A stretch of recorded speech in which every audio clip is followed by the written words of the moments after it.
বাংলাদেশের সবকিছু উল্টা ভাই।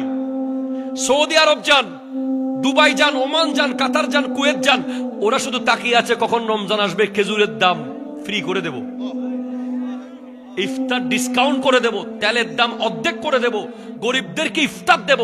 আপনি মদিনাতুল মুনাওয়ারা আর মক্কাতুল মুকাররমা যদি দেখেন, আমি অদম ফকির 5 বছর লাগাতার রমজানে যাচ্ছি, এই বছরও যাব ইনশাআল্লাহ, নিয়ত আছে।